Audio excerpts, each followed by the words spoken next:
you say we cut the chit-chat?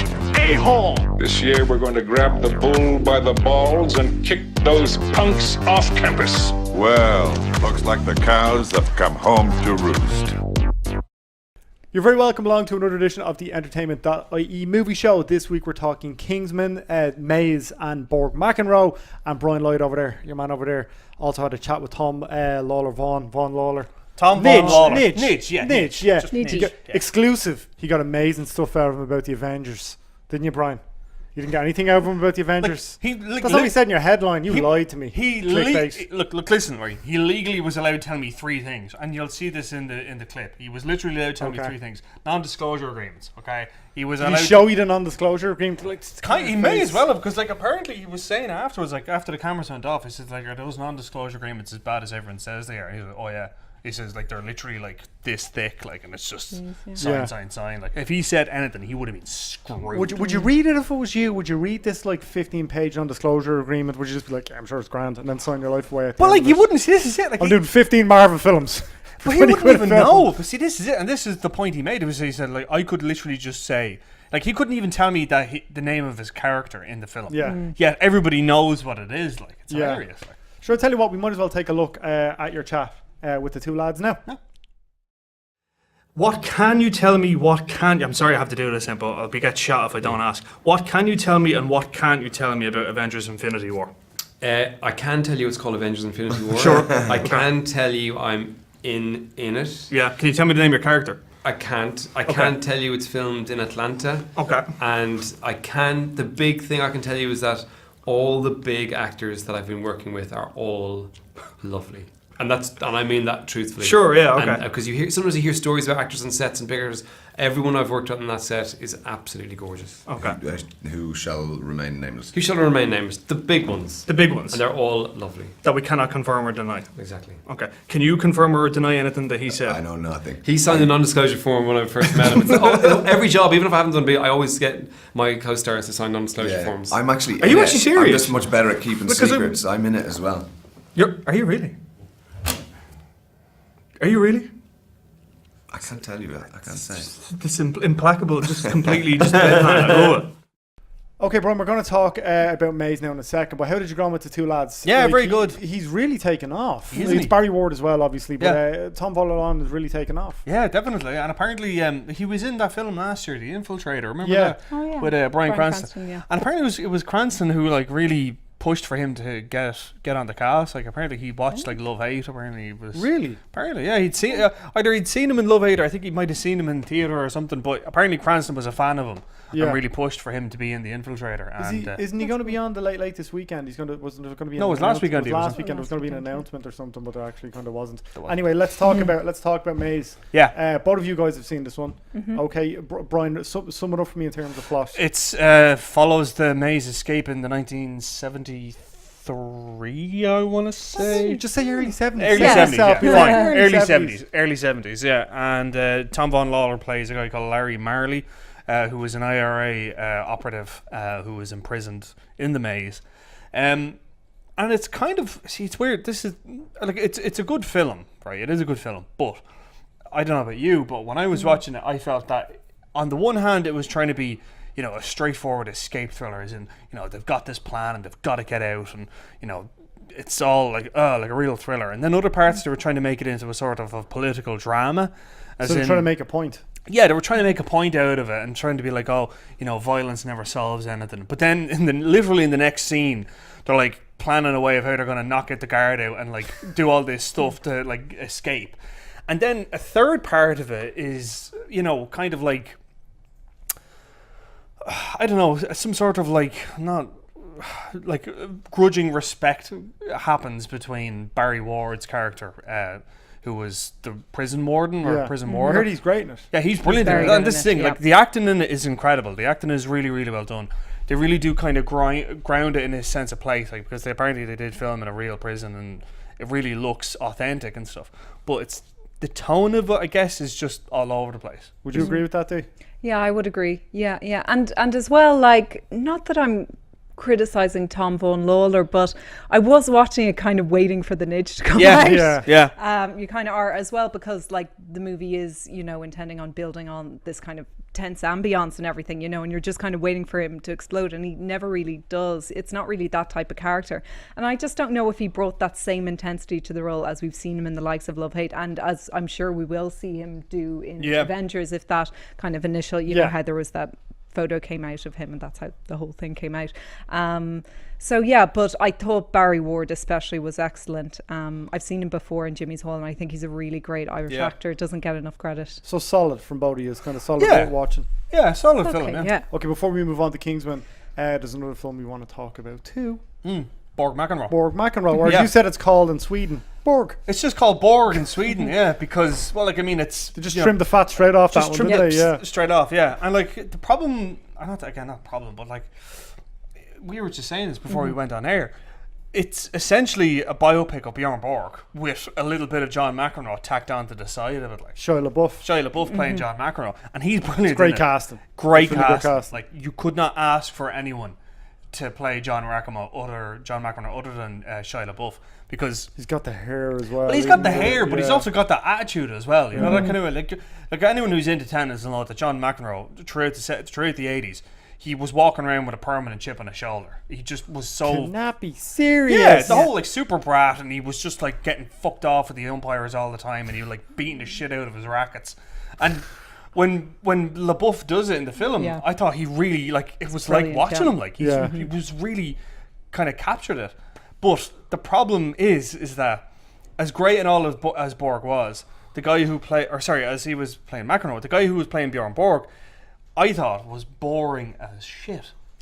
He's not supposed to be kind of a stoic character. Yeah, no, I thought he was very good in it. Really, actually. Yeah, because I mean, the whole idea is that everything that's going on with this character, and I understand it was the same with the person, the real life figure.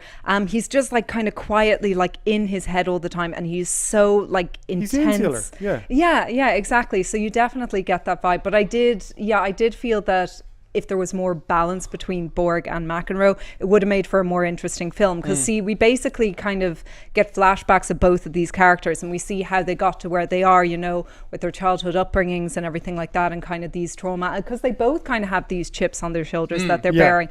And I just thought sometimes there were a few too many just shots of Borg just looking sad and serious. That's trying to go for pensive and heavy. Yeah, exactly. And it comes off as boring. Yeah, and it was just a bit too long, especially to get to like that final. I thought the final tennis match. That's what I was just going to ask you about. I heard the intensity there is great. I thought it was great, and it's hard to make tennis look cinematic, and I thought they did a really good job. For me, it took a little too long to get to that finale, but I thought it was very good, and I think that tennis fans as well will really appreciate it. Those big tennis fans. Sport, waiting on Wimbledon to come back around next year. Not that there's not other matches or anything on in the meantime. Okay, myself and yourself saw this one last night at the Irish premiere, and I was super excited about Kingsman, The Golden Circle, because I love the first film. I'm a huge fan of Matthew Vaughan as a director. I think he's got real panache, and I think I say this in the review. I reviewed it for the site. The first Kingsman is kind of the accumulation of the evolution of him as a director, kind of all that wry humour, this kind of frantic action, and it hit all the right notes for me. Were you a fan of the first one? I liked it. I didn't love it. See, that's interesting, because I really liked it. So your expectations going in to Golden Circle were kind of like, okay, kind of fine. It'll probably be the same as what I saw before, but more watered down as sequels generally What did you think of it? Because this is well over 2 hours long, which a little bit bloated. That feels like it's bloated. It was, and I mean, it's not like there's much more happening story-wise or anything. Now, there were some aspects of this I liked. Like, I think the action sequences, they really get right. They go for this kind of cartoony, comic book style of violence, totally embrace it and go for it. And it does work, and it's directed really well. And it's, like, fair play to Matthew Vaughan as well for, like, having these really, like, fast-moving sequences, but you can still follow what's actually going on, which you don't always get with action movies. But in terms of, like, just characters and story, and the jokes are just so crude. Like, they feel like really lowest common denominator. That was my favourite bit. I like the lowest common denominator. I like crude to an extent, but it's like sometimes it was just like getting stupid, and there were plot holes, and I did not appreciate the emotional manipulation with having the puppies in there. Like, I love seeing the puppies, but I don't like being manipulated when it comes to life, the pug life. Exactly. Etc. Yes. No, I agree with you. And there's kind of a couple of scenes in it as well that just could have just been cut out of it. They could have cut about 20 minutes out of this, I think, easily, and had just a much leaner film. There's a sequence in the film that throws back to the bar fight in the first film, and the context too. We're not going to go into, but there is context too. But the scene feels tacked on and sloppy. Definitely. Where these characters just stand up and they're like, "Oh, you!" It just seems like an excuse to kind of have a fight, and it's a little bit boring. Also, I think a lot of people are going to go into this expecting to see Jeff Bridges and Channing Tatum, And they're barely in it. they're barely in it. So the way I would say it and how I said it in the review is that I felt like this was a sporadic setup. This is a sporadic origin story for these other characters based in America, and this like hillbilly Secret Service. So, but that said, there's about several Elton John moments in this. Yeah, Elton John. Yeah, said Elton John. Rocket Man. The Rocket Man in this, that really made me laugh out loud. I did like the Elton Did you John get those? cameo. 'Cause the crowd loved him. I have to say, and usually like you get cameos and they're in it for one scene, and he's the gift that keeps on giving in that movie. Yeah. He really is gassing it. He's well up for taking the piss out of himself. Like, so I mean, I would say I felt it was Matthew Vaughan. Like, I'm again a big fan of his. I don't think he's put a step wrong in terms of his directorial career so far. Starting with Layer Cake and even Stardust is just a really lovely, sweet. Love Stardust. Love Stardust. It's like a warm blanket. It's like a warm. It's just like comfort. the Princess Bride. It's just don't get me wrong. Like I do appreciate Matthew Vaughan's work. Like I love Layer Cake. I thought Layer Cake Kick-Ass, X-Men First Class. But Stardust, I was watching. I was like, this is just Princess Bride. This is just Princess Bride. Yeah, but it was kind of an updated version of it. Yeah, no, but it's just people do that shit all the time, Brian. Yeah, all right, yeah. Shut up, Brian. You haven't even seen the film.